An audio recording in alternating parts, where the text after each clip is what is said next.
Well, good morning, everyone. Welcome to Piedmont Unitarian Universalist Church. Our presenter this morning, Reverend Amy Brooks, was tied up on her way back from Salisbury to here, but she'll be here shortly. She'll be here by the time we finish announcements. So welcome to the Piedmont Unitarian Universalist Church.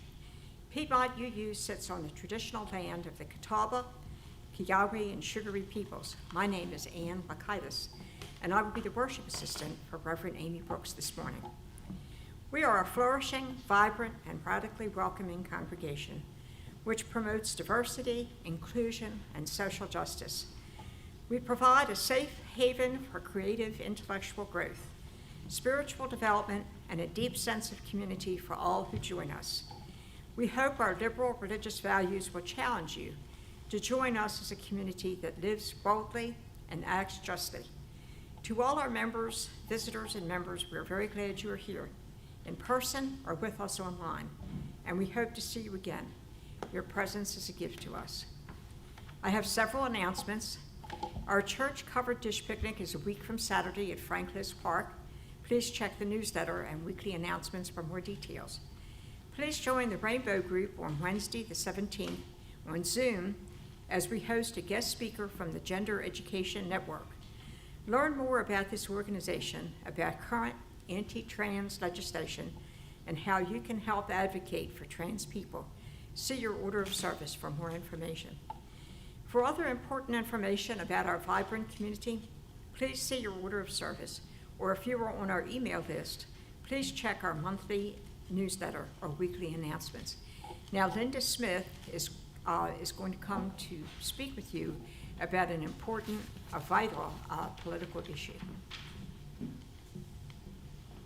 Thanks, Ann. I just wanted to let you know a little bit more about the continuing saga of SB 20, the anti-abortion bill. Gio spoke about it last Sunday, and we had a Tuesday action where a lot of people from Piedmont and from other UU churches in the area flooded our two key representatives, Tricia Cotham and John Bradford, with emails and phone calls every 3 minutes for the entire day to let them know that we are urging them not to vote to overturn the veto. So that was great. That was really inspiring. So yesterday, Governor Cooper did veto the bill, and we're expecting a vote to overturn the veto. They can do it. They have the numbers to do it, but even one vote could change everything. The vote could be called tomorrow. It could be called next month. It could drag out for a long period of time. I guess it depends. This is new to me. I never realized this, but I guess it depends on how many people are in the room at the time. If the speaker sees he has the people he needs, he can call a vote right away, and it can happen. Our partners have identified 5 possible legislators in North Carolina who might be convinced to switch. 2 of them are in Mecklenburg County, which makes us the targeted people, Tricia Cotham and John Bradford. So UU Justice North Carolina, who we did the Tuesday action with, has asked us again to do another action to write postcards to Cotham and Bradford as residents of Mecklenburg County, if not as a constituent, asking them to vote to vote against any attempt to override Governor Cooper's veto of the 12-week abortion ban. So we said, sure, we can do that. We got a great active community here. The postcards that we write after the service will be picked up immediately after the service, after we finish writing, taken to Raleigh, and hand-delivered to the representatives tomorrow morning. So if they do happen to call the vote for tomorrow, the postcards will be there. So after the service, we're going to appear, a table and chairs is going to appear over here with postcards, pens, talking points. Please stop, sit down, write a short postcard. It doesn't have to be long, couple sentences. And we will put it in the pile of postcards and sign it and put your address on it. And we'll put it in the pile of postcards. It's going to be delivered tomorrow. So just one change vote can make a difference, and we can do that. And as Reverend Lisa Garcia-Sampson, who may stop in later this afternoon, says, she calls this a movement moment, that this is when we all need to get together and work together. So I hope to see everybody at the table, which we'll be sitting, we'll be there after the service. Thank you. Thanks, Linda.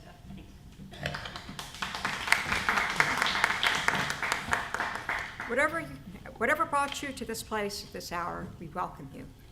May you find something that you need, and may you leave richer in spirit than when you arrived. Please join me in singing the words for lighting our chalice, the symbol of our faith.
I invite you to please stand as you are willing or able for our call to worship.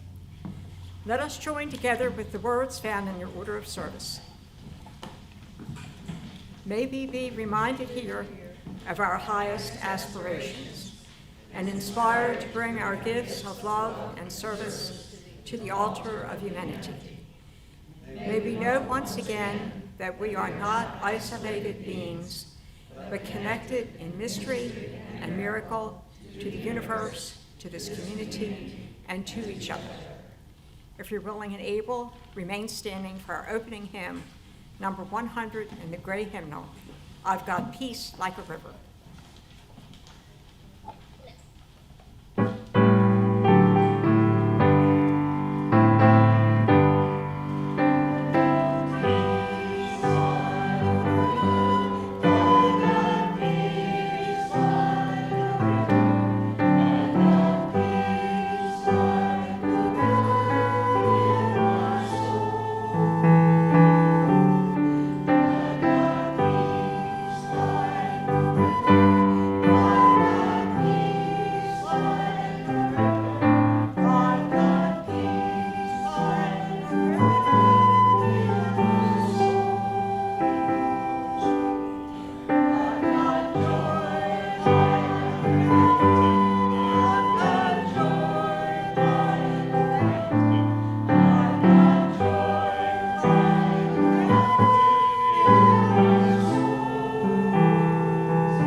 This is our time of sacred sharing.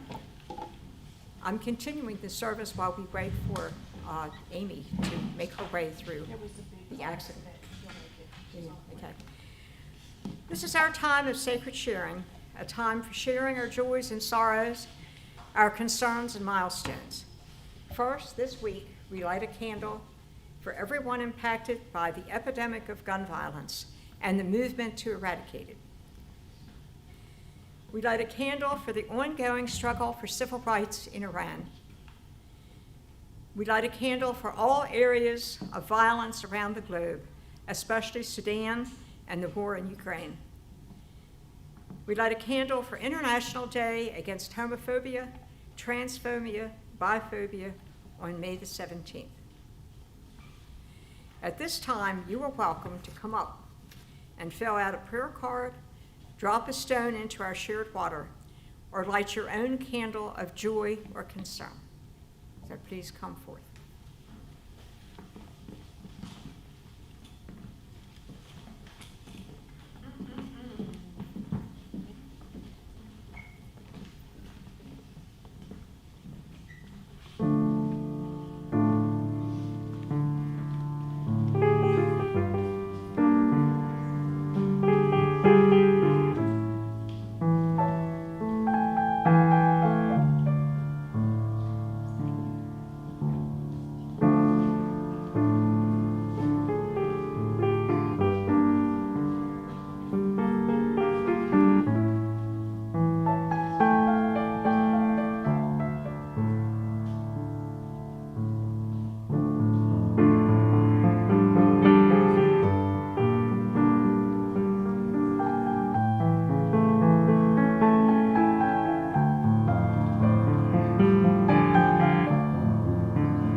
we light a few more candles for those things we hold in our hearts that remain unspoken, and for those joining us from elsewhere to honor what is in their hearts as well.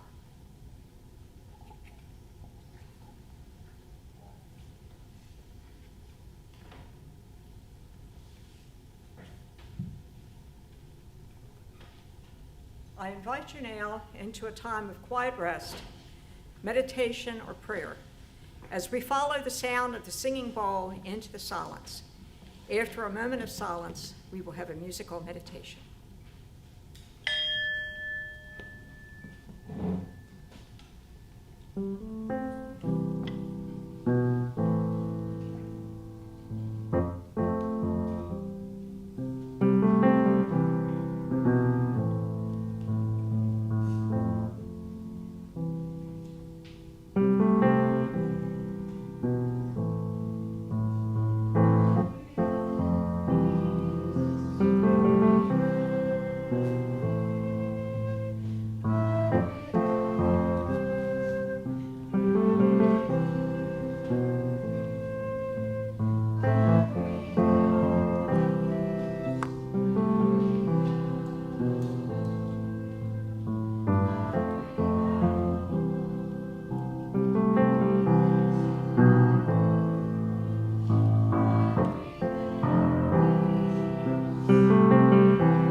Our wisdom reading today is the Mother's Day proclamation that established Mother's Day by Julia Ward Howe. Arise then, women of this day. Arise, all women who have hearts, whether our baptism be of water or of tears. Say firmly, we will not have great questions decided by irrelevant agencies. Our husbands will not come to us reeking with carnage for caresses and applause. Our sons shall not be taken from us to unlearn all that we have been able to teach them of charity, mercy, and patience. We, the women of one country, will be too tender of those of another country to allow our sons to be trained to injure others. From the bosom of the devastated earth, a voice goes up with our own. It says, disarm, disarm. The sword of murder is not the balance of justice. Blood does not wipe out dishonor, nor violence indicate possession. As men have often forsaken the plow and the anvil at the summons of war, let women now leave all that may be left of home for a great and earnest day of council. Let them meet first as women to bewail and commemorate the dead. Let them solemnly take counsel with each other as to the means whereby the great human family can live in peace. And each bearing after her own time the sacred impress, not of Caesar, but of God. I think while we continue to wait for Amy, Susan, perhaps we could move on to the musical reflection. Okay.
Right, as our impromptu service continues, we're going to have a wonderful interaction, sharing words of wisdom. And Jeff Blom, our charter member and founder, is going to share some wisdom with us. Well, I thought on Mother's Day we'd all share some wisdom from our mothers. This past week there was an article, I think it was in New York Times writer, or maybe it was Atlantic writer, but anyway, so what she did, she sent out in her column, she requested people to share wisdom from their mothers. And she got thousands of them, and I read some of them, and they're pretty remarkable. You know, I mean, you could write a whole book of mothers' wisdoms. I share you my own. I always remember my mom saying, okay, now remember, you're a leader, not a follower. And so, you know, it kept me out of a lot of trouble. I mean, more trouble than I would have been in if I wouldn't have, because, you know, I'm ready to do something with my buddies, and I'm going, oh boy, Mom said, you know, go your own way, and that helped a lot. But I thought while we're waiting for Amy, it'd be interesting to hear from those of you that wish to share a little bit of wisdom that your mother imparted on you. Go ahead, start out. Shall I come up? Or Sure, come on up. I think it'll be easier. Well, the people online. Yeah. Because that will share. This will be great. Okay. Okay. I'll keep it brief. I'll keep it very brief. My name's Cosette Blackmer, and may I please say that a lot of the advice that my mother gave me was a little off color. But one thing she taught me, a little bit inadvertently, was to trust others, to trust for myself and my own intuition and make my own decisions about people. And that has served me well for all of my life. And I'm so glad that Amy is here, safe and sound. Please come up. Actually, I think what you had going on was better. Hi, everybody. Okay, you're ready to go. Well, I'm delighted to introduce our good friend, Reverend Amy Brooks, who's been a longtime friend of this congregation. I remember her first in this congregation when Wyman Rousseau was our minister, and she was working as the executive director, was it, of the RAIN team. And we had a RAIN team in this congregation who helped, individuals with HIV/AIDS. And of course, Amy has gone on to shepherd the Lake Norman Fellowship, and she has often been our guest speaker. She actually officiated at the wedding of my son and daughter-in-law, and actually officiated at the memorial service for my husband. So she is a person of whom my family is very fond. So I'm delighted to have Amy.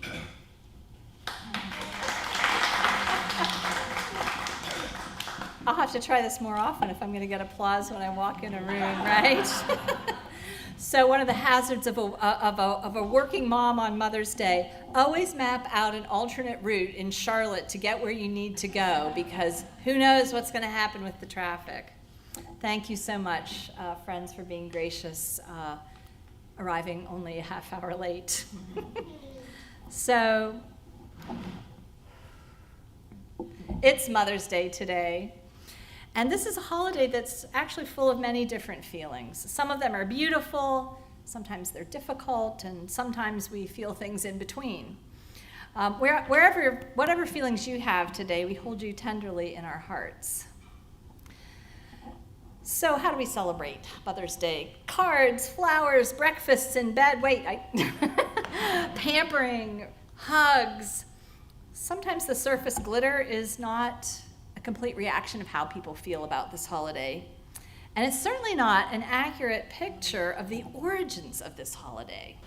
So I thought it might be worth looking again at the origins of the Mother's Day holiday to uncover perhaps a deeper meaning. Our wisdom reading this morning, I heard that it was already shared, was written by Julia Ward Howe. She was a famous Unitarian who lived from 1819 to 1910, and is probably most well known for the song Battle Hymn of the Republic.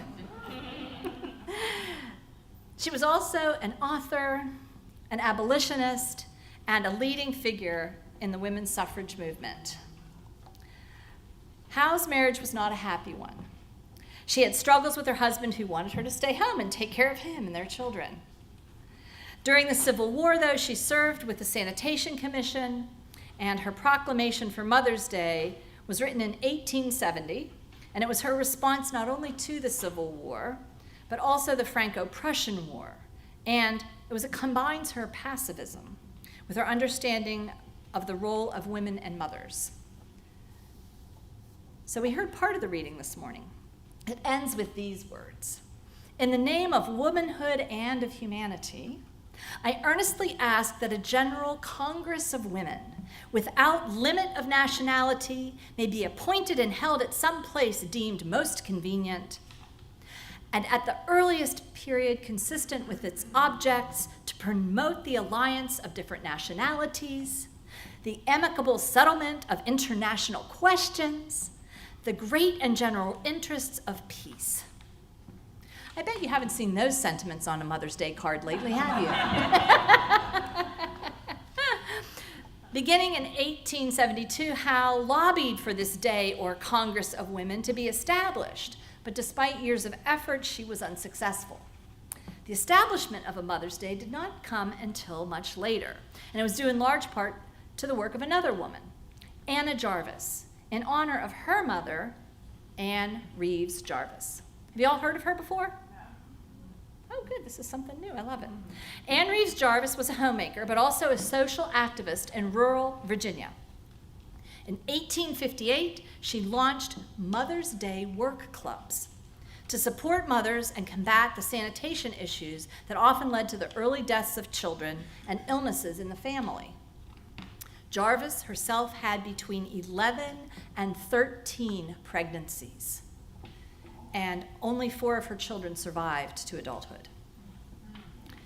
During the Civil War, the work of the clubs shifted to caring for soldiers, injured soldiers. Living as she did along the divide between the Union and the Confederacy, Jarvis insisted that the clubs declare neutrality so that they could nurse both Union and Confederate soldiers.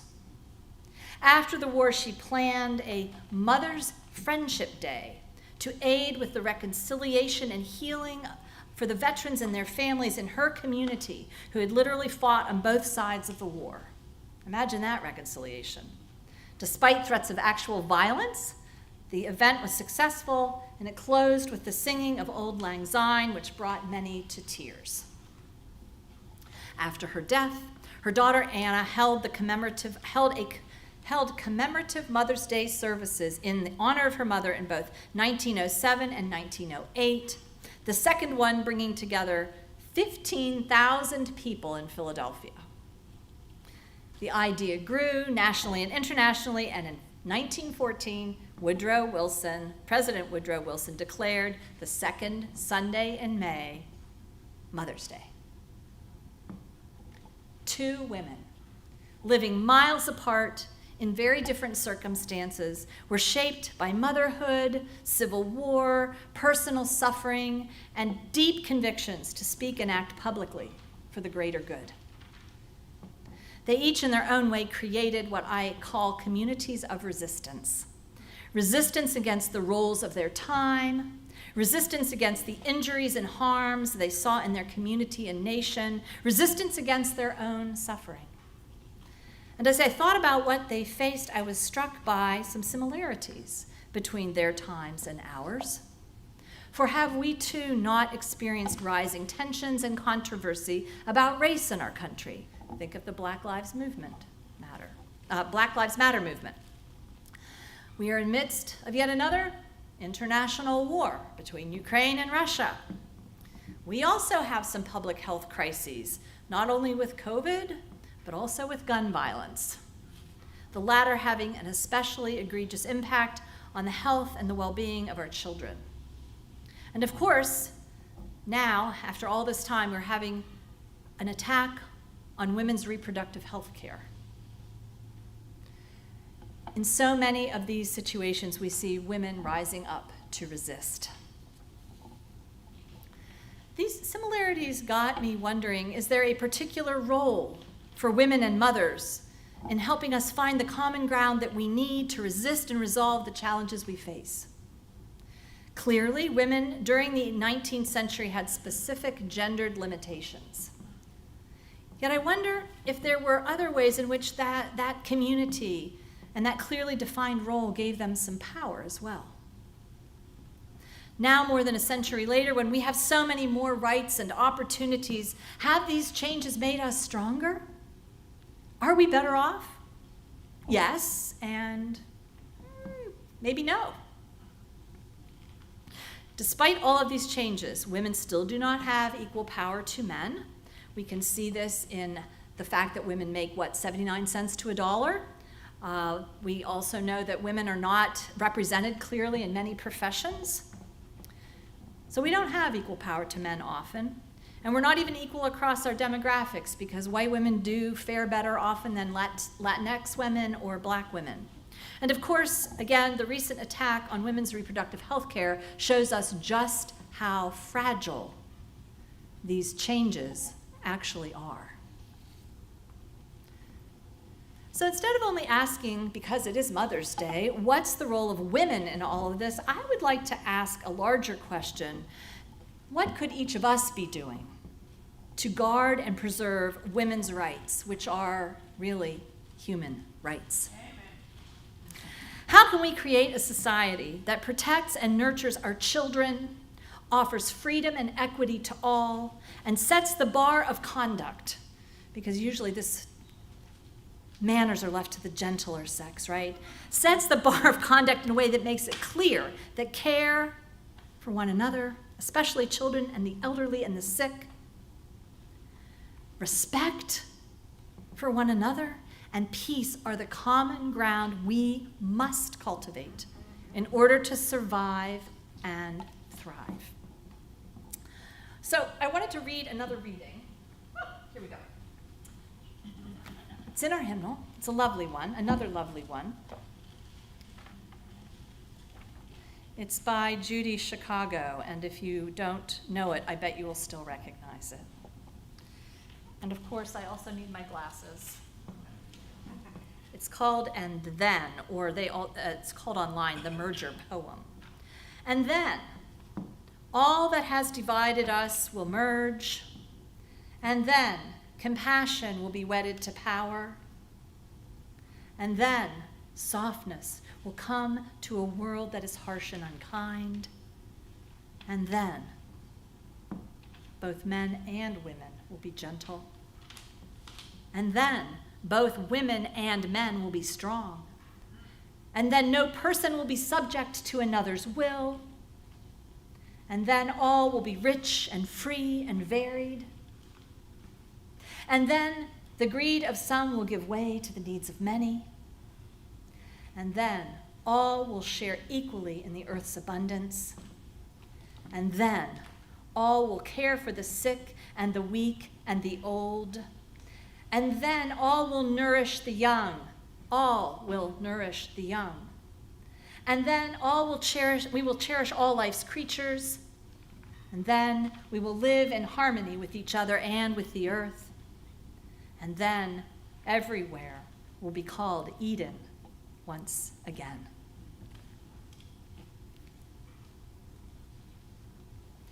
What a beautiful vision for our world. I especially personally love how she incorporates the entire earth into her vision. Early in her career, Judy Chicago once said, "Someday when we all grow up, there will be no labels." But she also said, "My destiny as an artist is totally tied up with my identity as a member of the female sex." Chicago began her artistic career in the 1970s, redefining and expanding the scope of art from a feminist perspective. She helped numerous women artists through her teaching, her mentoring, and her collaboration. While Chicago did not become a biological mother, one could easily argue that her art and her community of women artists were a kind of birth, a kind of creation that she brought forth from herself.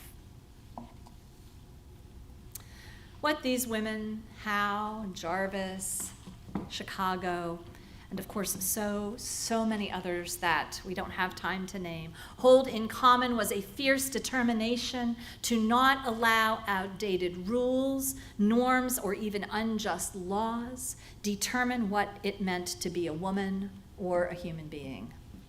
Across the centuries and across circumstances, these women have resisted and defined themselves on their own terms, pushing back against the social boundaries, changing how people thought, and redefining what was even possible. I think we are in need of this kind of resistance and fierce determination again today, not only among those who define themselves as women. Our young people today are stretching the gender boundaries to make space for a segment of humanity who do not find these definitions helpful. And at the same time, those who do define themselves as men or women, however you see yourself, also need to be examining the boundaries to discover, what does it mean today to be a man or a woman? Regardless of how we identify, each of us needs to think about what our role models are, how they define themselves, and to understand we are also role models for others.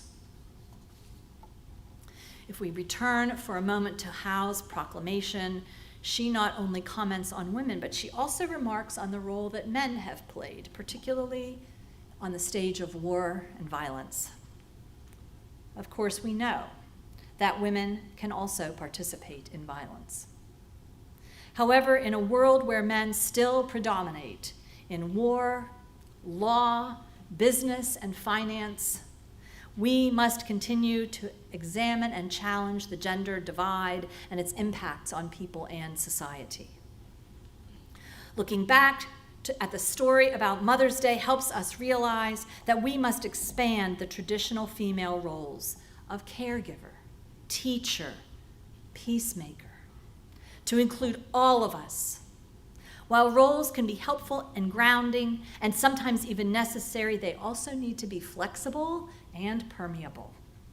Whatever stereotypes of love and comfort we often unconsciously assign to women and mothers, we must expand our understanding and demand that these qualities belong to all of us, and they need to be developed in all of us.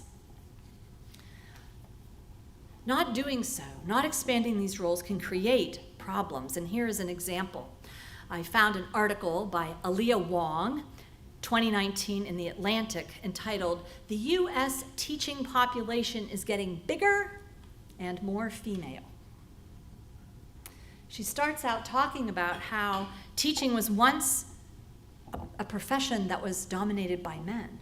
But in the 1880s, or before, when public education began, by the 1880s, public education had over 60% of teachers being women because it was a place where they were allowed to go. Although she notes that men continued to make up a considerable portion of the high school teaching force until the late 1970s. By 2015, women in the field had grown to a whopping 76%. She then goes on to have a bit of a conversation in the article with a young man who had recently gone through the Teach for America program and had been asked to go teach in an elementary school. And he writes something in the article like, "I had to ask myself, was this a job or was I just going to be babysitting?" This is the perception we have of teaching, especially young children. And so I ask, what is the impact of having this kind of profession defined by what we call traditional female roles? What does it mean when men step out of an arena like that? We lose role models. But I also wonder, as it's become more female-centered, if it also does not, we can speculate, relate to the fact that salaries for teachers have decreased. Schools, investment in schools has decreased. We also might speculate whether fewer male teachers have contributed to the devaluing of knowledge and education overall, which we can see illustrated in this country by the burgeoning rise of anti-education sentiments, the fractured educational interests of different social groups, and even the refutation of facts. These roles cannot be defined by one group of people or another. We cannot consign something as important as teaching to be a profession that only focuses on caregiving without realizing the deep role that caregiving and education are needed in our society. And pulling one group of people out divorces them from understanding how critical that role really is. And of course they pull out. Why? Because it's not being given respect. It's not being paid well. I'm in another profession where this shift is slowly happening. Ministry. Ministry was once, of course, dominated by men. And what we are noticing is as women have more and more strong a role, there's a greater fight for compensation. There's a sense that it is not as respectable a profession as it once was. So when I think about this, I think we have to also link this idea of roles and gender to the communities and the places that create the kind of resistance we need to take shape and have impact in our society.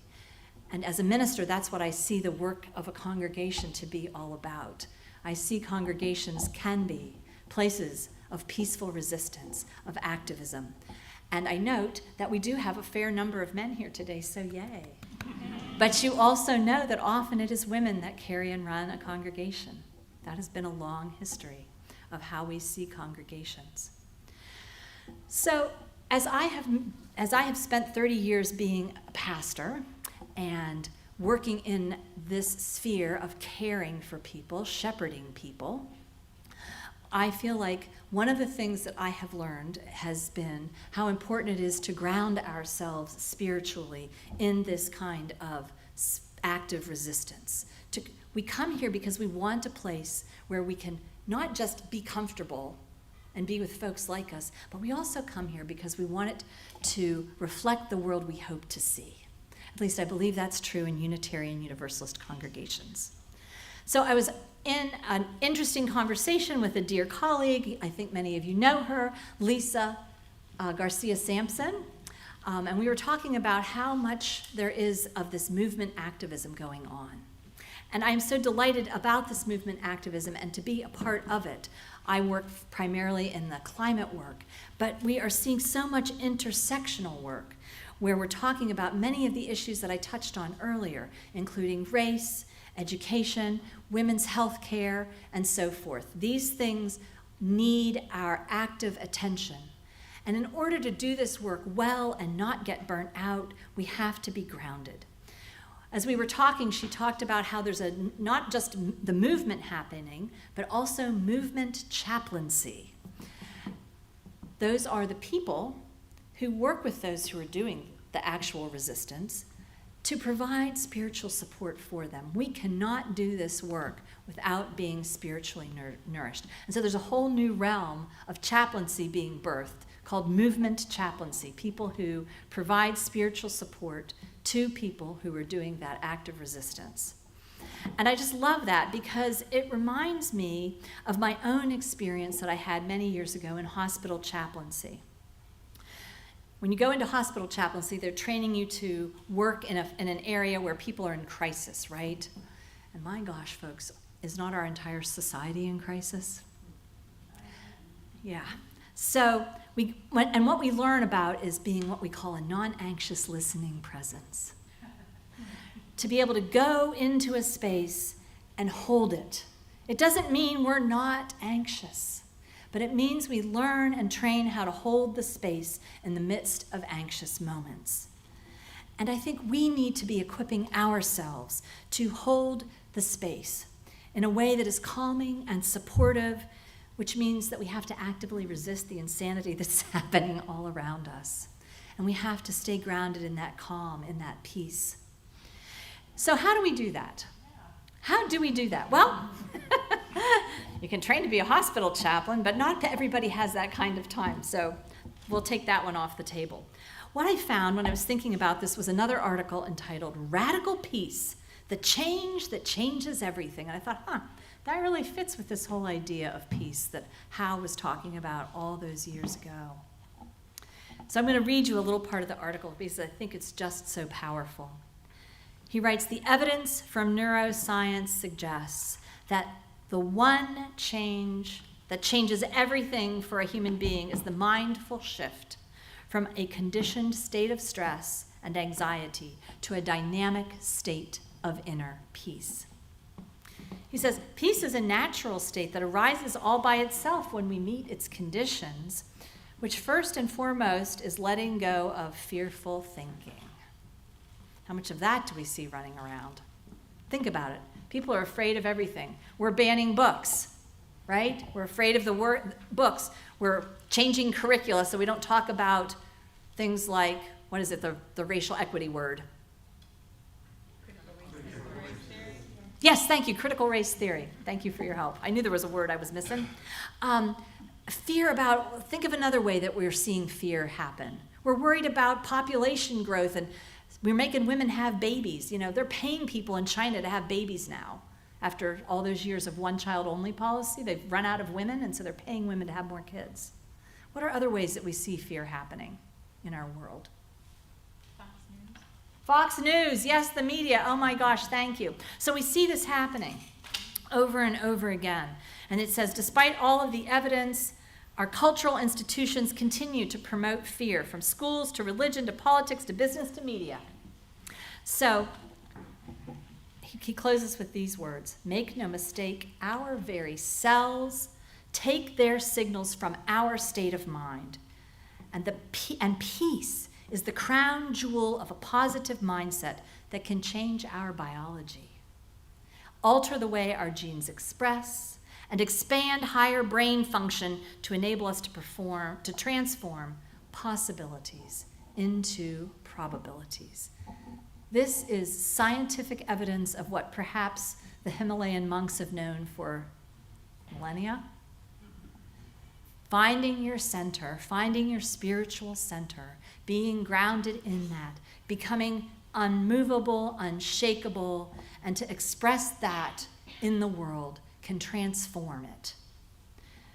He writes, peace is a radical change in direction. He said, here's what is radical about it. I'll just read a few of them to you.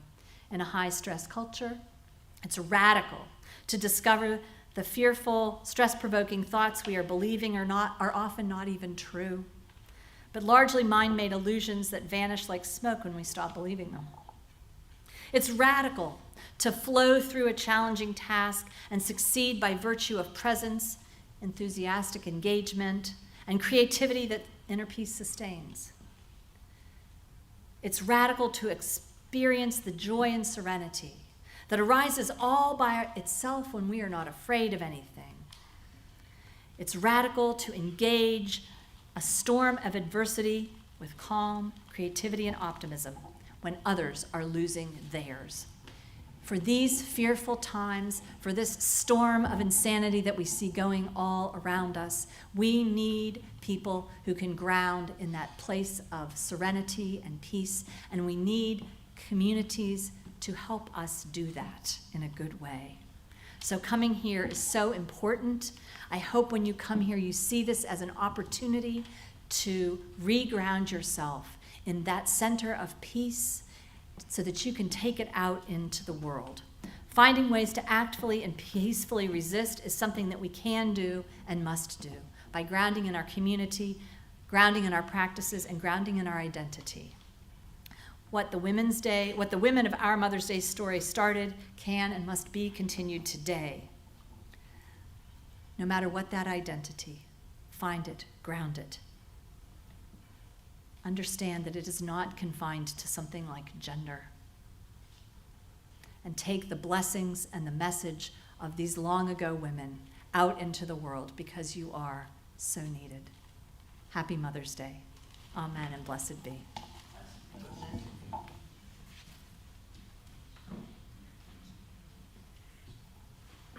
Let there be an offering to sustain and strengthen this place, which is sacred to so many of us, a community of memory and of hope, for we are now the keepers of the dream. This month, we are sharing our offering plate with the Cabarrus Victims Assistance Network, or CVAN.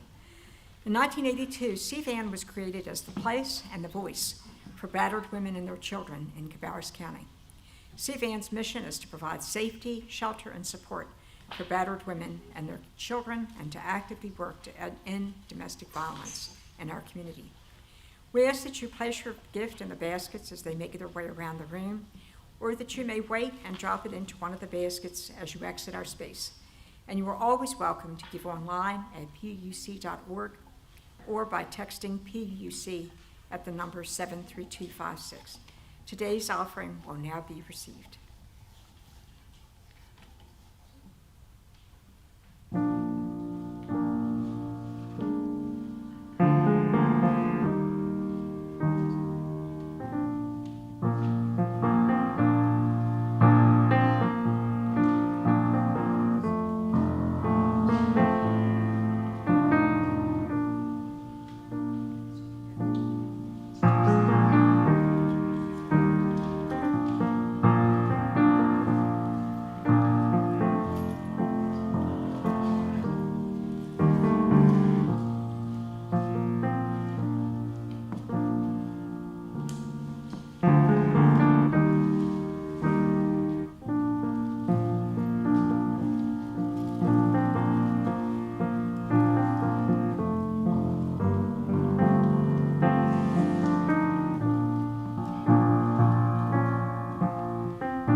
We thank you, most of all, whoops, let me start at the right place.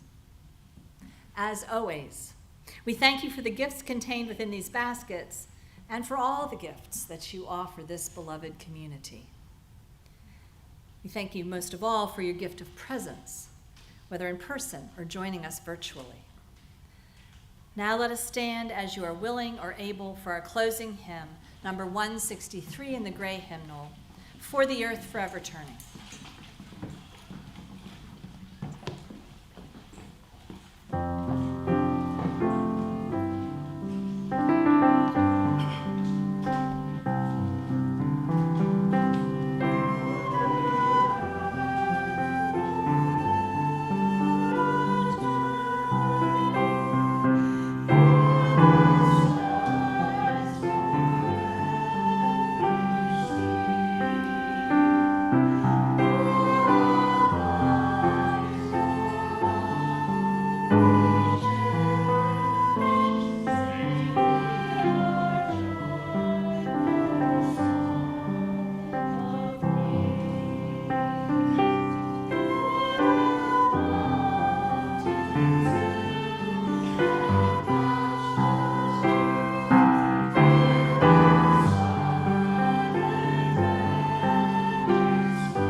At this time, do you stay standing or sit for this?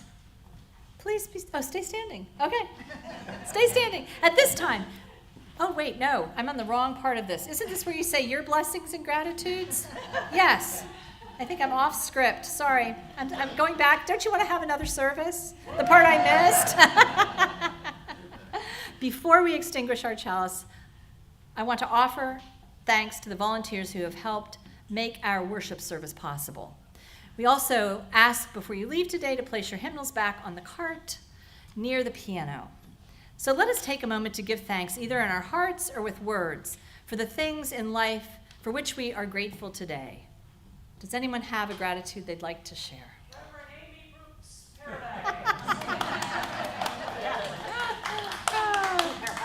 glad I made it.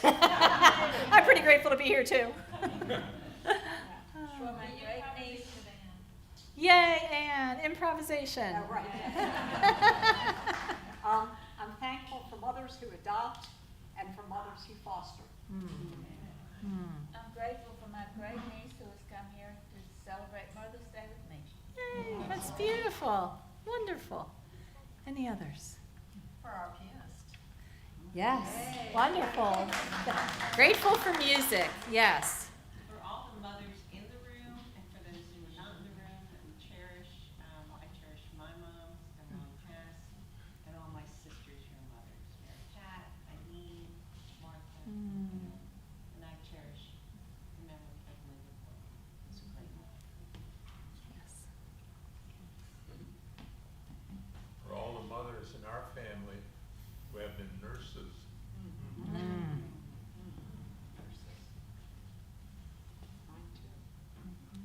And teachers, I got a lot of teachers in mind. And social workers.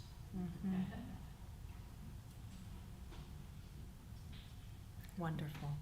Now we extinguish our chalice, but we carry its light, its warmth, and its meaning with us until we meet again. May we go in peace, believe in peace, create peace wherever we wander. May it be so. Blessed be. Do you guys circle up for we give thanks, or do you sing in place? Or do you hold hands and sing in place? Okay, all right, well, let's sing. Number 1010. We give We thanks. give thanks.